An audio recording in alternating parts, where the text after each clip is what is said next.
एवं विक्षेप शक्ति स्वरूपम निरूप्य तद विक्रियात्मक सृष्टि स्वरूप निरूपद्वारेण तदेव विशदयति। विक्षेप शक्ति क्या है उसको निरूपण करके उसकी विक्रियात्मक जो सृष्टि, विक्षेप शक्ति का ही क्या फल है? प्रपंच की सृष्टि।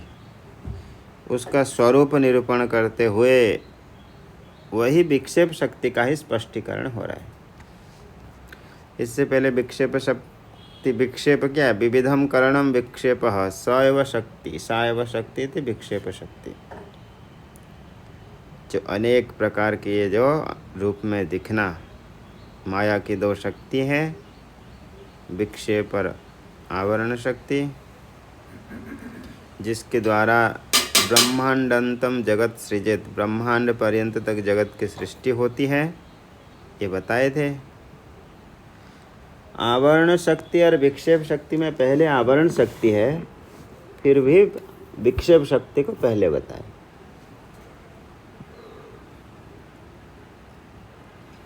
उसके बाद उसी का ही विक्रिया को दिखा रहे हैं। देखिए,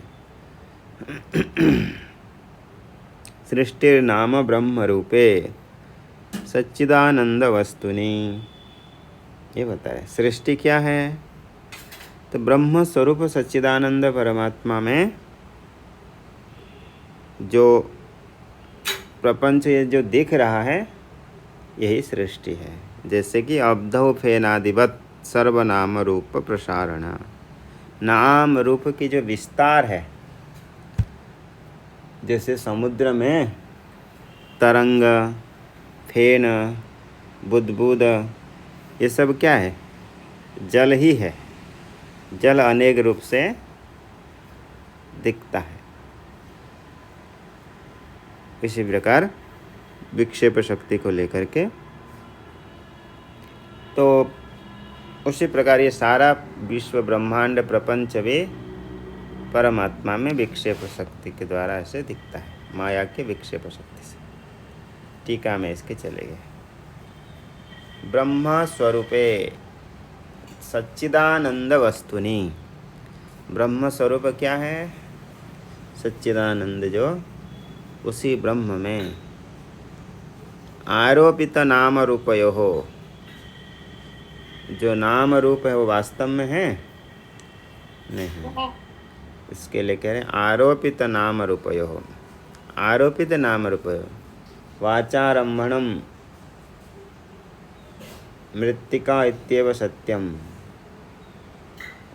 वाचारंभणम विकार नामधेयम, जो विकार है, विकार नामधेयम, नामधेय यानी नाम, विकार का ही अलग अलग नाम है। कटक, कुंडल, कंकण, ये जो भी आभूषण का अनेक नाम हो जाता है, परंतु सुवर्ण ही रहता है। इसी प्रकार नाम रूपयो हो, आरोपित नाम रूपयो हो अवस्तुत्वात्, वो वास्तव में नहीं है। अतः अधिष्ठानस्य तद्वैलक्षण्यम द्योतयति, तो ये जो आरोपित नाम वस्तु है उससे विलक्षण है कौन? अधिष्ठान, जो ब्रह्म अधिष्ठान सच्चिदानंद स्वरूप वैलक्षण्यम, वो विलक्षण है। ब्रह्म विलक्षण है कि वैलक्षण है?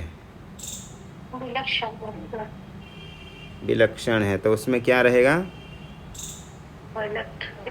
वैलक्षणता जी, वैलक्षण्यम, विलक्षणता, विलक्षणता अथवा वैलक्षण्यम ऐसे रहेगा।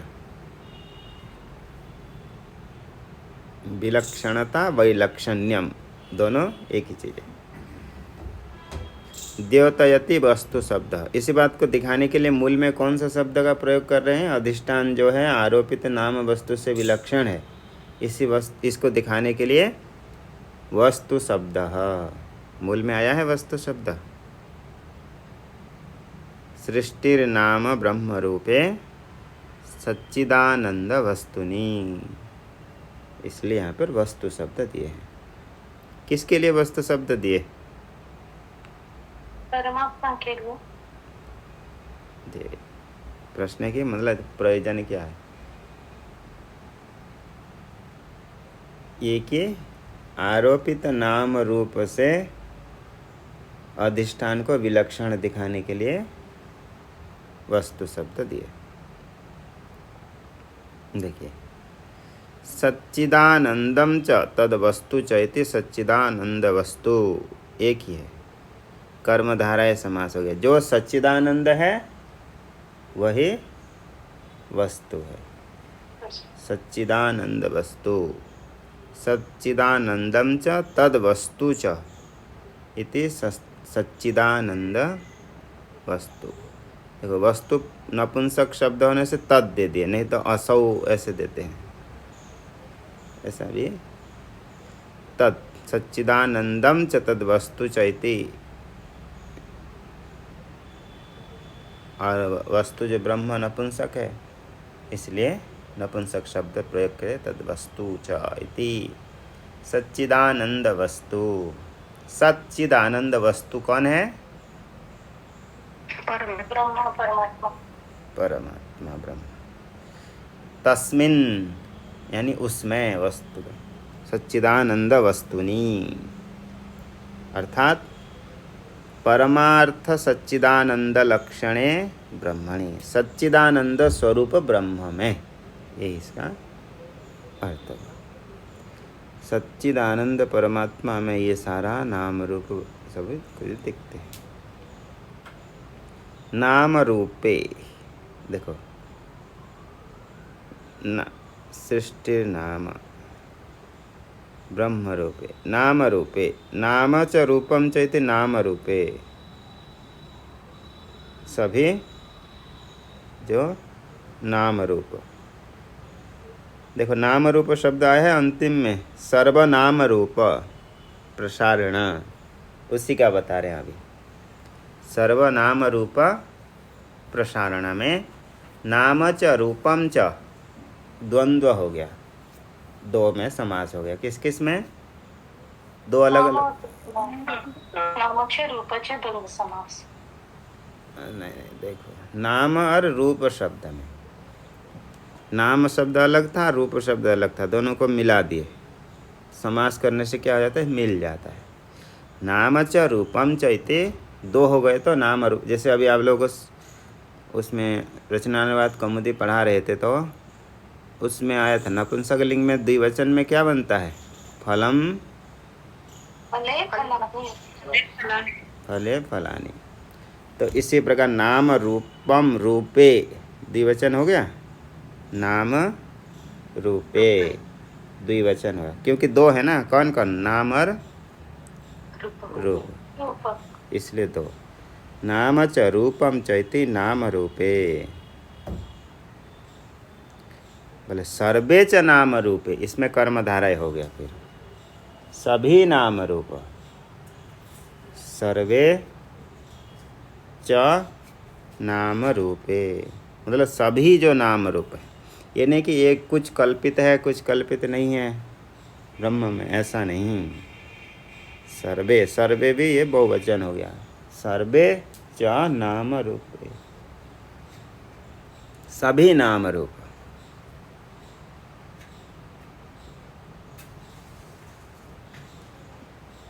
तो सभी नाम रूप कल्पित हो गया, नाम रूपे बन गया। उसके स्वामी जी, परमात्मा को क्यों वस्तु क्यों कहा गया? ये इसमें थोड़ा डाउट। वस्तु से ही तो वास्तव बनता है, वस्तु है ना, प्रतीति होता है, शब्द प्रयोग करने के लिए वस्तु ऐसे कह दिए। और परमात्मा वास्तव है ना, पारमार्थिक, वस्तु, वही वस्तु से ही क्या बनेगा? वास्तव, वस्तु और इदम इति वास्तवम, पारमार्थिक है ना परमात्मा जी। वसेस्तुन प्रत्यय से आता है,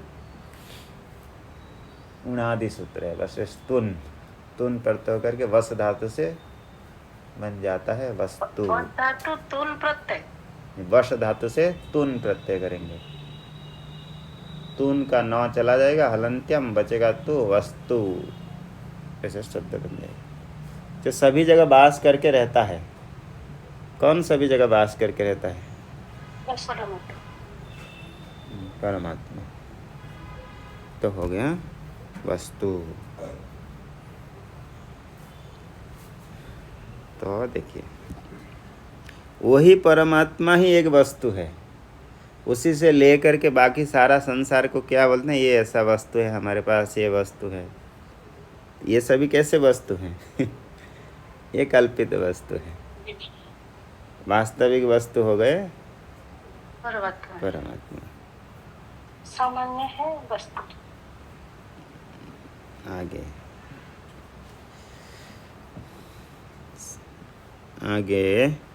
तयोः प्रसारण, प्रसारण यानी विस्तार, नाम रूप का प्रसारण यानी विस्तार, वितति ही, तनु विस्तारे धातु, तनु विस्तारे, विस्तार, वितति ही, उसका ही प्रसारण, प्रसारण यानी विस्तार, उसी वस्तु का ही, तयोः अच्छा नहीं, नाम रूप का ही ये सब कुछ विस्तार है सृष्टि। अभी किसको बता रहे हैं? सृष्टि को बता रहे हैं। पहले सृष्टि क्या है? तो कह रहे कि सच्चिदानंद वस्तु में जो नाम रूप की प्रसारण है, विस्तार है, इसी को ही क्या कहते हैं? सृष्टि है। देखो वितति ही सृष्टि है इति उच्यते। बोले इसको कुल मिला के क्या अर्थ हुआ? एतदुक्तम भवति। तो इसका ये अर्थ हुआ कि ये अभी तक जो विग्रह आदि दिखा रहे थे, कुल मिला करके कहें तो ये सार हुआ, ब्रह्मणि अवस्थितायाः विक्षेपात्मिकायाः मायायाः तस्मिन् एव ब्रह्मणि समस्त नाम रूप आकारेण विवर्तनम यत् सा एव सृष्टि, सैव बन गया, सा एव सृष्टि वृद्धि इति उच्यते। हो गया। देखो इसका आप लोग जो विग्रह बता रहे थे उसी का ये अर्थ हो गया कि ब्रह्मणि अवस्थितायाः, ब्रह्म में अवस्थित है, माया कहाँ रहती है? ब्रह्म में। माया का विषय कौन है? आवरण, विक्षेप शक्ति। मैंने क्या पूछा, आपने सुना है? प्रश्न क्या है बताइए?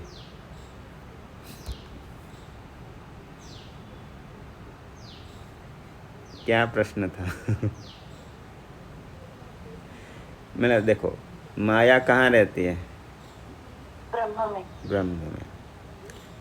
तो माया ब्रह्म, माया का मतलब उसका विषय कौन है? ब्रह्म जी। विक्षेप आवरण कुछ आने के ये है कुछ? तो देखिए, तो माया का विषय भी कौन है? ब्रह्म। आश्रय भी है ब्रह्म। देखिए, तो ब्रह्मणि अवस्थितायाः विक्षेपात्मिकायाः मायायाः, उस ब्रह्म में अवस्थित जो विक्षेपात्मिका माया, विक्षेप शक्ति रूपी जो माया है, उस मायायाः तस्मिन् एव ब्रह्मणि, उसी ब्रह्म में समस्त नाम रूप आकारेण विवर्तनम, सभी सर्वे च नाम रूपे, ये जो सभी जितने भी नाम रूप हैं उसी आकार से विवर्तन होना, परिणत होना नहीं, विवर्त होना, विवर्तनम यत् सा एव सृष्टि है। जो विवर्त रूप से प्रपंच दिख रहा है ब्रह्म में, वही क्या है? सृष्टि है। इसी को सृष्टि कहते हैं। देखिए, तो ब्रह्म जगत रूप से परिणत हो रहा है? नहीं, विवर्त नहीं। आगे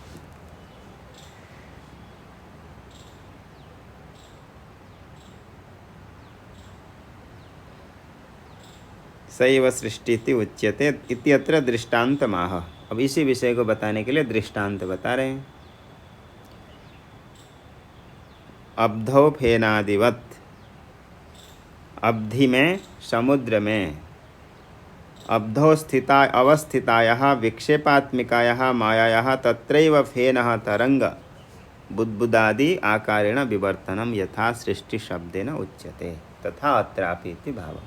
इसी प्रकार जैसे जल में, वही जल की शक्ति है, जल रूपी जो जल में जो शक्ति है उसी शक्ति से ही उसको उसका विक्षेप शक्ति कहा जाए। उसी शक्ति से उसमें बुदबुद फेन तरंग दिखते हैं। क्या वो जल से अतिरिक्त हैं वो सभी? नहीं, वो जल का ही विवर्त रूप है वो सारा पदार्थ।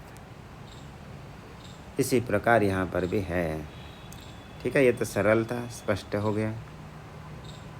आगे, एवं विक्षेप शक्ति द्वारा माया स्वरूपम दर्शयित्वा आवरण शक्ति द्वारेण अपि तदेव दर्शयति। देखो, ये विक्षेप शक्ति के द्वारा दिखा दिए, माया का स्वरूप बता दिए कि देखो ये विक्षेप शक्ति वाली कौन है? माया।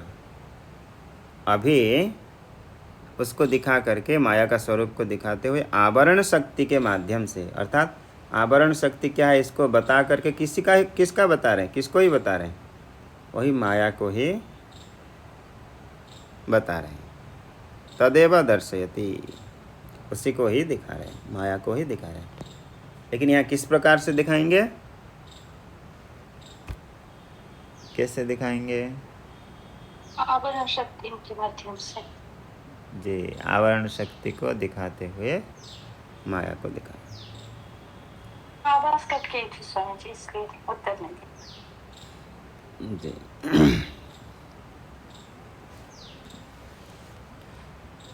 अंतर्दृक्दृश्ययोर्भेदं बहिश्च ब्रह्म सर्गयोः।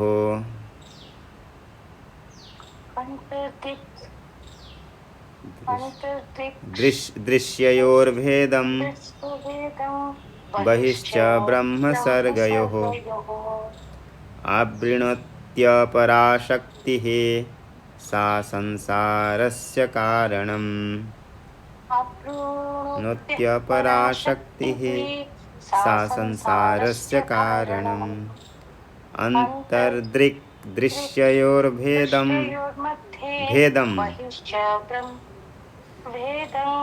बहिश्च ब्रह्म संसर्गयोः अपराशक्तिः संसारस्य कारणम्। अंतर्दृक्दृश्ययोः भेदम, आंतरिक में, अंदर जो दृक् और दृश्य का जो भेद है, अहंकार दृश्य कोटि में आता है। ये सभी जो आंतरिक लिंग शरीर आदि हैं ये सभी दृश्य हैं, लेकिन बाह्य वस्तु के जैसे ऐसे हैं, बाहर दिखते हैं?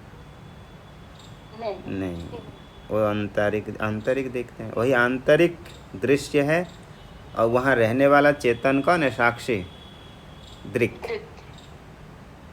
तो वही दृक् और दृश्य में दोनों एक है कि अलग अलग हैं?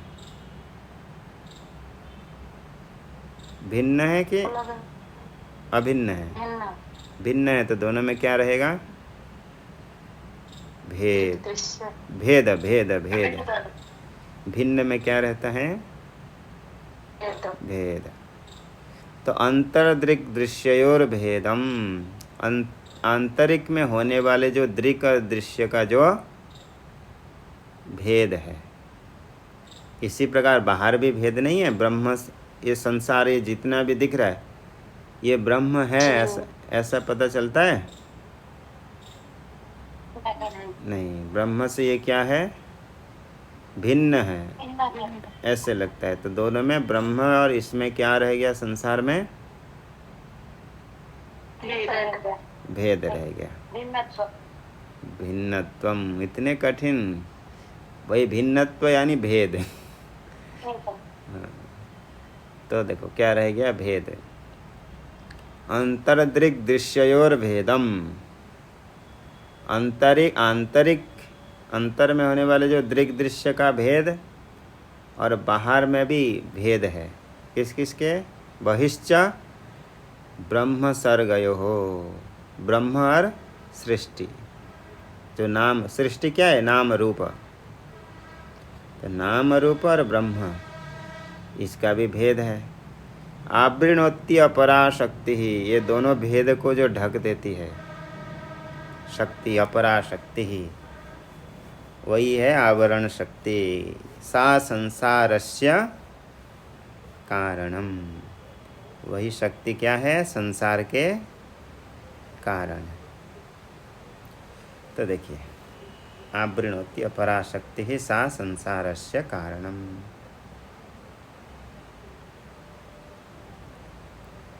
भवति अंतः स्थूल शरीरस्य अंतर्देशे, अंतः मतलब स्थूल शरीर के अंतर्देश में, आंतरिक में होने वाले को यहाँ पर किस शब्द से ले रहे हैं? अंतर। शरीरस्य अंतर्देशे अंतः। दृक् दृश्ययोः भेदम, दृक् और दृश्य का जो भेद है उसको ढक देता है। देखो जैसे कह रहे कि अहम अन्नादो, अहम अन्नादः, अन्नाद, अन्नम अत्ति इति अन्नाद, अन्नम उसको अत्ति, अदभक्षणे, अत्ति, अत्ति अत्तः अदन्ति, अन्नम अत्ति इति अन्नादः। ज्ञानम ददाति इति ज्ञानदः, धनम ददाति इति धनदः, मोक्षदः। इसी प्रकार ये शब्द बनते हैं। तो अन्नम अत्ति इति अन्ना, अन्नादः, यानी अन्न को खाने वाले को क्या कहते हैं? अन्नादः। तो मैं अन्नाद हूँ ऐसा अनुभव होता है। क्या शुद्ध चैतन्य साक्षी अन्न का ग्रहण करता है? नहीं करता। परंतु अंतःकरण वृत्ति आदि अहंकार के साथ ले करके ये व्यवहार होता है। क्या व्यवहार होता है? अहम अन्नादः। तो उसके साथ क्या भेद पता चल रहा है इसको ऐसे कहते समय, अहम अन्नाद बोलते समय? नहीं, बोलते कि मैं ही अन्न ग्रहण करने वाला हूँ, ऐसा कहता है। ऐसे श्रुति में आया कि अहम अन्नादः। तो देखो यहाँ भेद का ग्रहण नहीं हो रहा है, क्योंकि भेद मिट गया है, मिट नहीं गया, ढक गया है। शरीरत्रय तादात्म्य वशाद भोक्तृत्वम, तीनों शरीर के साथ, देखो स्थूल शरीर को लेकर के भी तीनों शरीर के साथ तादात्म्य होकर के अपने आप को भोक्तृत्व मान रहे, अन्नाद मान रहे, भोक्ता मान रहे, अन्न का ग्रहण करने वाला मानता है। परमार्थतः तद्रहितस्य, क्या वास्तव में जो दृक् है वो अन्न आदि ग्रहण करने वाला भोक्ता है? इंद्रियाणि मनोयुक्तम, इंद्रिय मन को लेकर के ही भोक्ता बनता है। परमार्थतः तद्रहितस्य केवलस्य दृग् मात्र स्वरूपस्य, जो केवल है, शुद्ध रूप में जब है तो केवल चैतन्य सद्रूप दृक् मात्र है, वह अन्नाद नहीं होता है। फिर भी भेद का ग्रहण नहीं होने से क्या करता है? अहम अन्नाद ऐसा ग्रहण, ऐसा कथन करता है। देखो, केवल दृग्मात्र स्वरूपस्य अस्मदर्थस्य साक्षिणः, जो अस्मद अर्थ में, इसका जो शुद्ध स्वरूप अर्थ कौन है? साक्षी। अविद्या कार्यत्वेन जड़ रूपस्य अहंकारादि देहांतस्य, अहंकार से लेकर के देह पर्यंत जो तक पहले भी बताए हैं, अहंकार से लेकर के ये सभी स्थूल देह पर्यंत तक जो तादात्म्य है, ये सभी अविद्या कार्यत्वेन जड़ रूपस्य अहंकारादि देहांतस्य युष्मदर्थस्य अर्थस्य च भेदम। भेद यानी अनन्य अन्योन्य विलक्षण, वास्तव में सब आपस में विलक्षण है, तथापि फिर भी अनन्य पृथक भावम, जो अन्यन्यता है, पृथक भाव है, अलग रूपता है, इसका बोध नहीं हो रहा है। इसलिए तो व्यक्ति क्या व्यवहार करता है, अहम अन्नादः, मैं भोग करने वाला भोक्ता। इसका कारण क्या हुआ, क्योंकि स्थूल सूक्ष्म शरीर के साथ उसका जो तादात्म्य है, एक रूपता है, अध्यास है, उसी के कारण ही वो व्यक्ति दोनों में भेद कर पाता है। नहीं, दोनों का भेद नहीं कर पाता है। तो उसका कारण क्या है जी, वही आवरण अज्ञान, अज्ञान जो आवरण शक्ति वाले अज्ञान, वो हो गया। ये तो हो गया आंतरिक। इसी प्रकार बहिः शरीरस्य बाह्य देशे ब्रह्म सर्गयो भेदम सच्च असच्च अभवत्, ऐसे शास्त्र में आता है। ब्रह्म का सच्च असच्च अभवत्, वो सदरूप भी हुआ, असद रूप भी, नाम रूप से होगा तो असत, नाम रूप आदि में होगा तो असत है। सच्च असच्च अभवत्, अहम अन्नम, ऐसा कि अन्न को भी अपने आप क्या मानते, मैं अन्न हूँ। अन्न तो बाह्य पदार्थ है, शरीर से भी बाहर का पदार्थ है, फिर भी उसको कहेगा तो अहम अन्नम इत्यादि श्रुति अनुसारेण।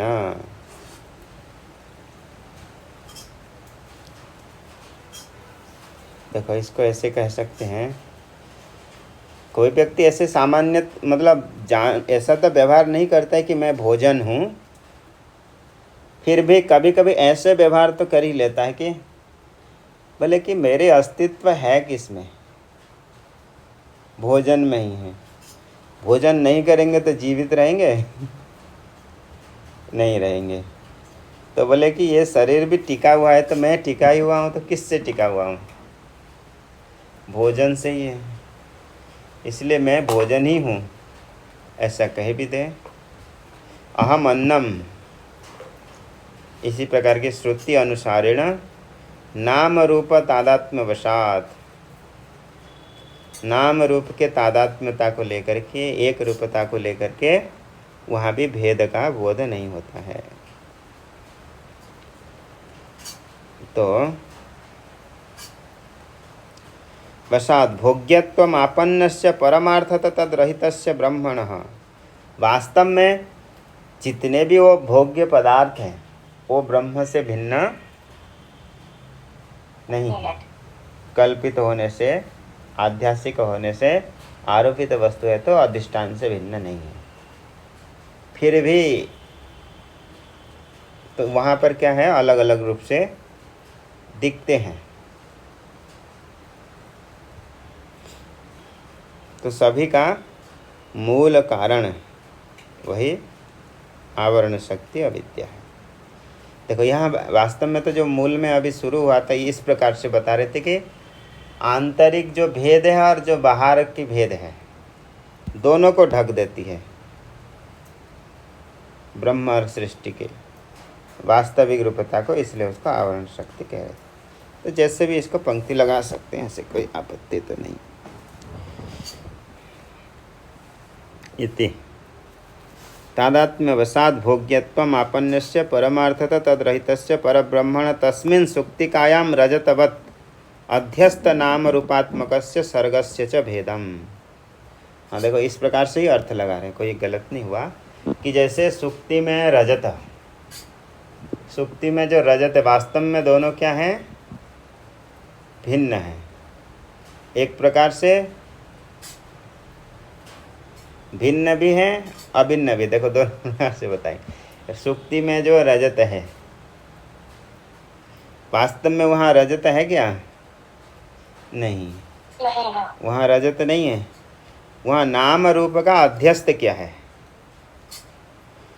रजत का अध्यास करता है कि रजतम इदम रजतम, ऐसा अध्यास करता है। किसके कारण? सुक्ति के अज्ञान के कारण। सुक्ति के अज्ञान के कारण वहाँ पर आरोप करता है। वास्तव में दोनों का भेद है, लेकिन दोनों का भेद का पता नहीं चलता कि सुक्ति रजत दोनों एक हैं, नहीं, दोनों भिन्न हैं। फिर भी दोनों के आवरण के कारण सुक्ति में ही क्या प्रयोग करता है? रजत। लेकिन देखो, ये जब बोलते समय व्यक्ति नहीं कह रहा है कि सुक्ति में मैं रजत देख रहा हूँ, लेकिन इतना कहता है कि रजतम इदम रजतम। ऐसा कहते समय वो सुक्ति में ही कहता है, क्योंकि उसका भेद उसको पता नहीं है। इसी प्रकार सारा प्रपंच भी किस में दिख रहा है? ब्रह्म में।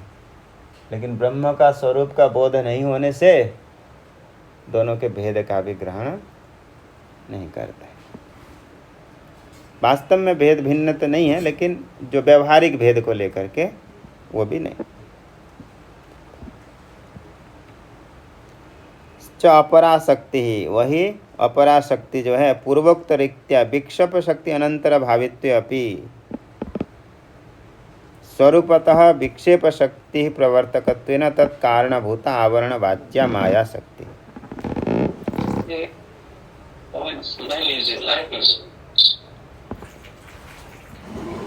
जी सुनाई नहीं दे?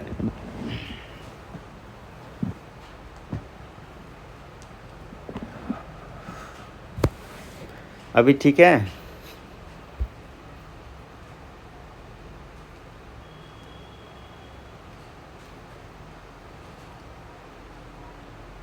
आवाज कट रही है कि?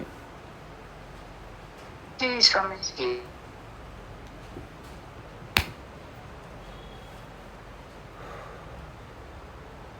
5-10 मिनट है, थोड़ा एडजस्ट ही कर लेते हैं। तो देखिए,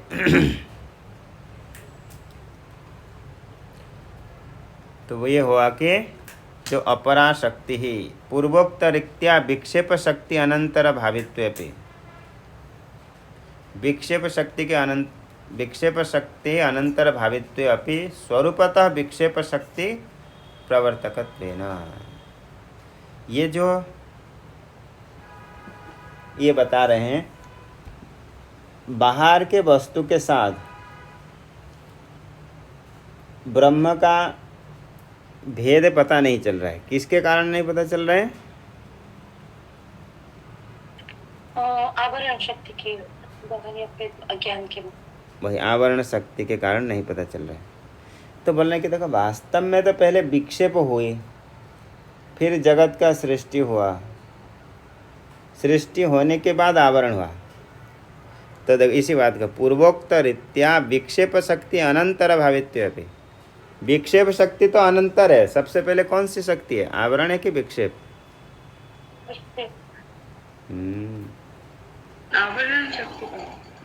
आवरण शक्ति है, सबसे पहले है आवरण शक्ति। लेकिन यहाँ पे जो आवरण शक्ति को दिखा रहे हैं, ये विक्षेप के बाद वाले दिखा रहे हैं। कहाँ पर, कौन सा आवरण शक्ति बाद का है? संसार और ब्रह्म में जो है संसार और ब्रह्म का जो भेद पता नहीं चलता है, ये जो शक्ति है संसार और ब्रह्म का जो भेद के पता नहीं चलता है, इसके लिए आवरण है। तो ये जो आवरण शक्ति है, ये किसके बाद है? विक्षेप के बाद। विक्षेप के बाद है। इसके लिए पूर्वोक्त रीत्या विक्षेप शक्ति अनंतर भावित्व अपि, विक्षेप शक्ति के अनंतर भावी होने पर भी इसी कार्य रूप में स्वरूपतः जो उसका स्वरूपतः जो आवरण शक्ति है वो क्या है? विक्षेप शक्ति प्रवर्तकत्वेन तत्कारणभूता।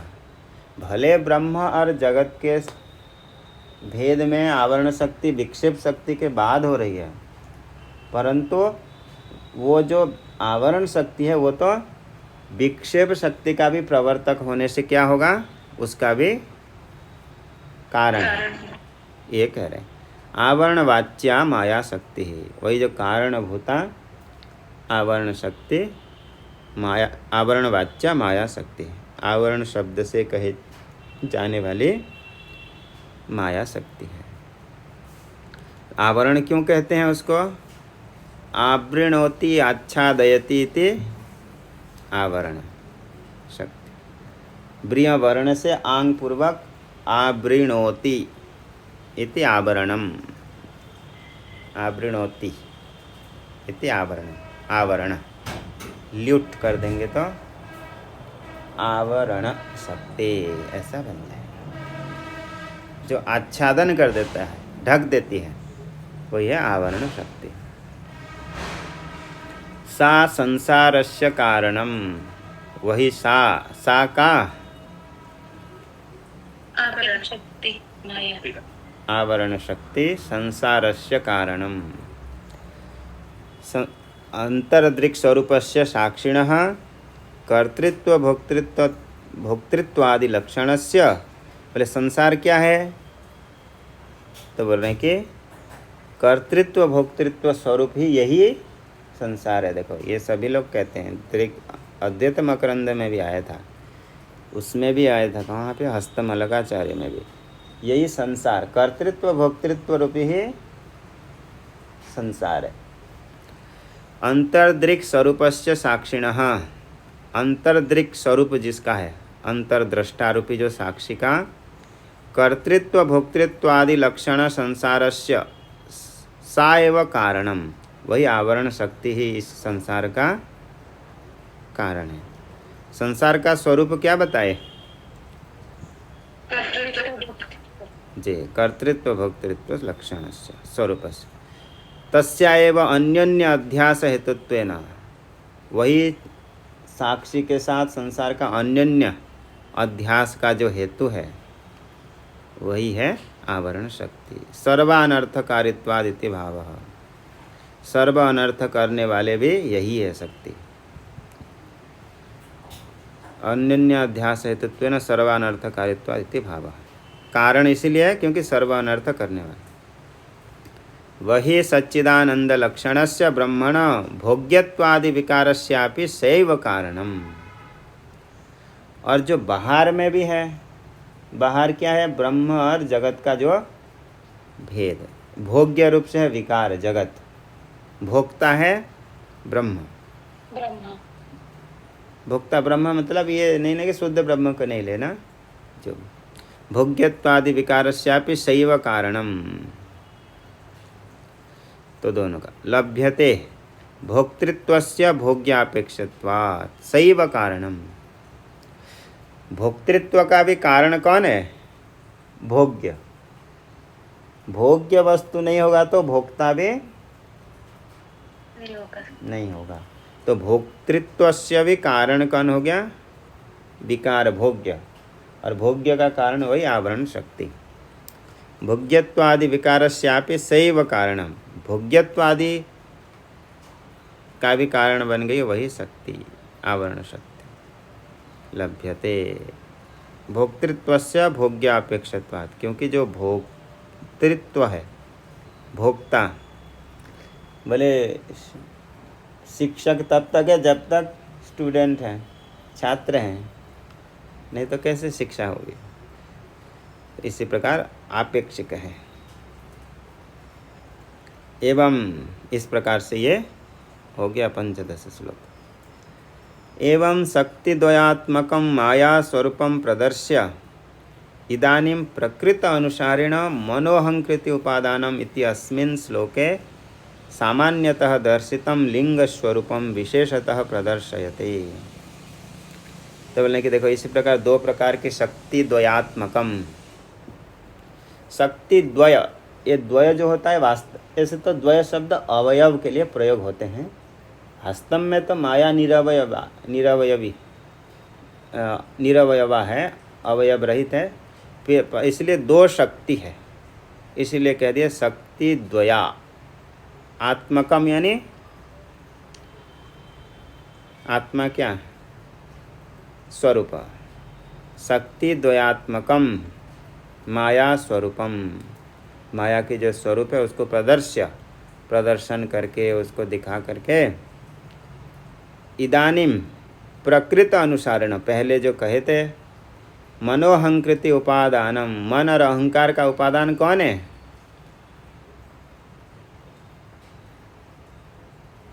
मन और कौन है? मनोहंकृत उपादानम कौन है? सुनाई। बुद्धि। हाँ, बुद्धि, अहंकार कारण। परमात्मा तो सबका है ही है। तो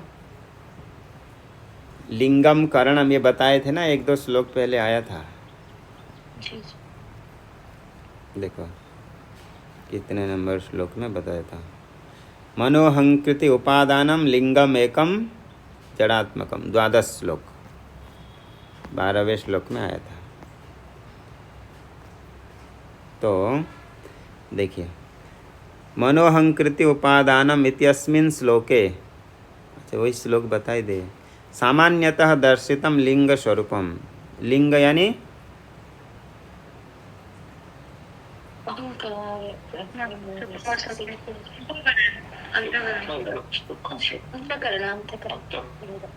अंतःकरण। अंतःकरण ऐसे तो वहाँ पर बताए भी थे कि लिंग का अर्थ सूक्ष्म शरीर में भी प्रयोग होता है, लेकिन यहाँ पर अंतःकरण को लेना। इति श्लोके सामान्यतः दर्शितम लिंग स्वरूपम विशेषतः प्रदर्शयति, विशेष रूप से उसका प्रदर्शन कर रहे हैं। इसको उच्चारण करके बताया, उच्चारण करके। मन और अहंकार का उपादान हुआ बुद्धि। बुद्धि यानी वही अंतःकरण रूपी, जो अंतःकरण रूपी वही बुद्धि, क्योंकि उसी का ही तो वृत्ति है। साक्षिणः पुरतो भातं लिंगम देहेन संयुतम्,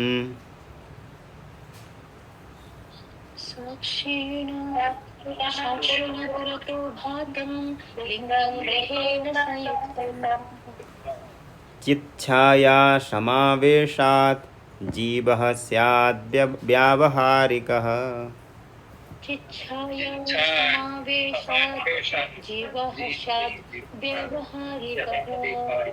साक्षिणः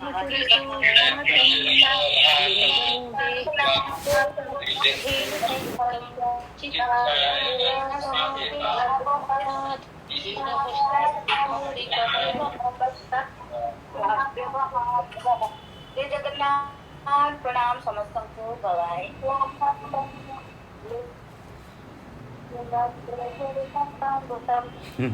ये क्या